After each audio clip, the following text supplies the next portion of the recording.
Hi ladies, this is Janissa and Asada. of the Papyrus Book Club. So we're currently reading The Misadventures of an Awkward Black Girl by Issa Rae. Bam. This book so far is extremely funny.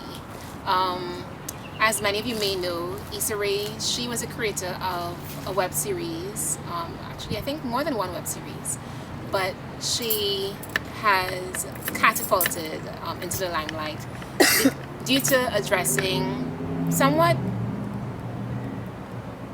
unusual topics, things that aren't always discussed, such as what it means to be a normal black girl, what it means to be a normal black person, in the society, and many of the perceptions that we as black people ourselves impose upon ourselves when it comes to identifying as black. So the book made us, I guess, think of what does it mean to be a normal black girl, a normal black person. And we just wanted to share some of our opinions for that. Yeah, I think it's so interesting, that topic, because it's something that I've kind of grappled with my entire life. That being a woman of color, being a black woman, particularly one who grew up like in the hood or an impoverished community, there was this kind of predetermined like rule book for like what you had to be, what you had to look like, what you had to listen to. Coming up from DC, of course I listened to go-go, but that wasn't like my end all be all. Like, I listened to rock more than I listened to anything else, and my aesthetic reflected that, so I was always seen as like the weird girl with my head in a Stephen King book or some other type of science fiction thing. And that feeling of like otherness kind of caused a bit of confusion, because it made me feel like maybe I wasn't as black, So then I started to identify more with, white people. And that kind of separated me from my community. But it's just interesting that I had to kind of choose, you know what I mean? Because there's so many layers to what makes us who we are and what defines our identity, you know what I mean? So I think that this is a conversation that could, continue for ages. Yeah, it's with the whole like intersectionalism too, like being a gay woman or a rich black woman or poor, you know what I mean? There's so many things. Black woman. Exactly. And for me, like I think that's where my experience diverges a bit, because I was telling Asata, when I was thinking of like, okay, what were some experiences I had as an awkward black girl, I realized that growing up, I didn't really have the perception that, not that I wasn't a black girl, I knew that I was, I was of African descent. My parents raised me with the knowledge that I was of African descent, and I embraced that. And so it wasn't that I didn't see myself as a black girl, but I didn't really feel as confined to define myself, to define my blackness as certain things. Like I didn't really feel like, I had to listen to certain type of music because I was black, or I had to speak a certain way because I was black. And I think much of that has to do with being from a society in which you are not the minority.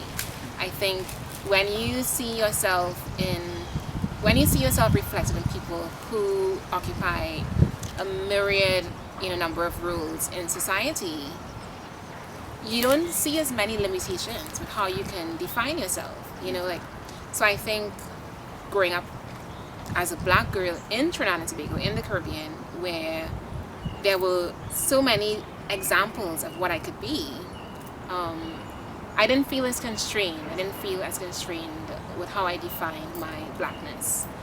If anything, I felt more constrained by how I defined my Trinidadianness. Like I felt more of an outsider when it came to the question of what made me a normal Trinidadian. You know, there were many things that I didn't really represent, you know, as far as the status quo, what it meant to be a Trinidadian teenager or whatever. But so yeah, so that experience was a bit different. And when I came to the US, I confronted that issue of identity, of racial identity, in a way that I didn't confront it before, you know, in the Caribbean. So yeah. Yeah, I think you hit the nail on the head with that one. I think because Black people in this country are the minority, and there is another group that have established the status quo and have defined what is normal, you know, and especially with that dominant culture and dominant group imposing wills upon us, holding on to our culture and what was ours became like fiercely protected. So that was what it meant to be Black, you know, listening to hip hop or listening to blues or jazz or R&B, wearing, you know, certain clothes. And so I totally understand that, but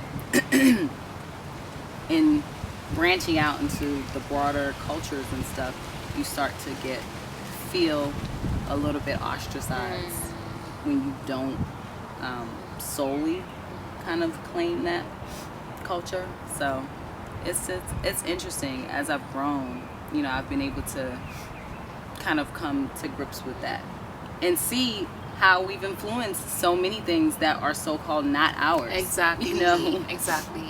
So yeah, it's so ironic, you know, and it's so the idea of ownership, like when it comes to identity, because as you say, like even rock and roll is kind of interesting because Black people invented rock and roll. Exactly.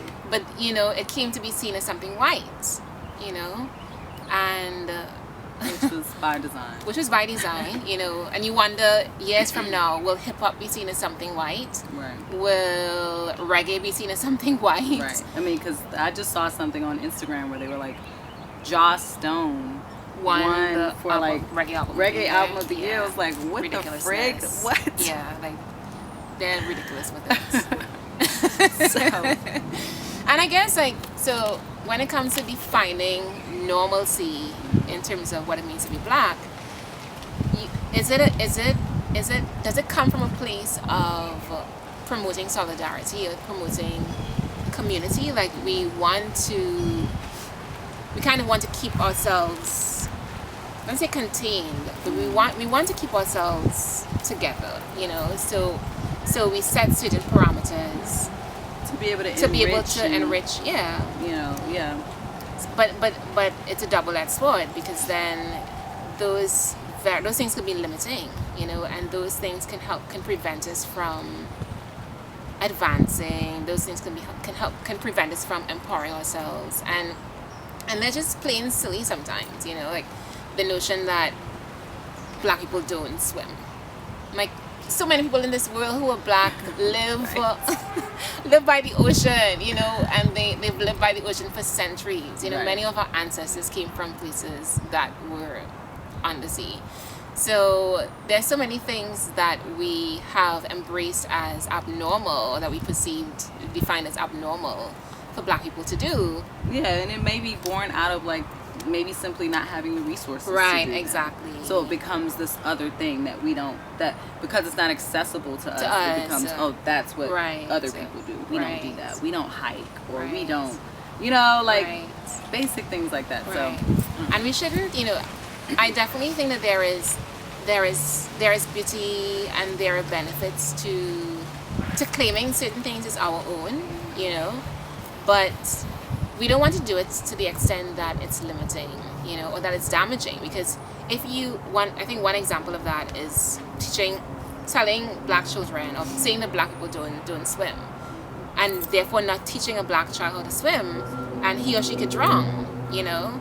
So, or you know, or just this one thing is changing, you know, the notion that we don't travel. That I will say has drastically changed. You know, when we look at Instagram, we see so many people's feeds about there's so many feeds, so many travel groups, so many feeds inspired by Black people traveling, And it's beautiful. It's beautiful that we are expanding our boundaries and we are pushing the limits of what we as a people do. And I think we definitely should continue doing those things. Yeah, because it exposes and enriches our culture even more to travel outside the bounds of what our cultural identity is. And y'all know, me and Jen are like the biggest proponents of African culture, her Caribbean culture, my African American culture. Like, we're like, all that is blackness, you know, just in many different forms, many different places. So we're the biggest proponents of that. It's just we don't want to get so locked in that we limit ourselves, like she was saying, to exposure to things that can actually be beneficial to our culture. So feel free to share your awkward black girl moments or traits, and just share your thoughts on the topic in the comments. Yeah.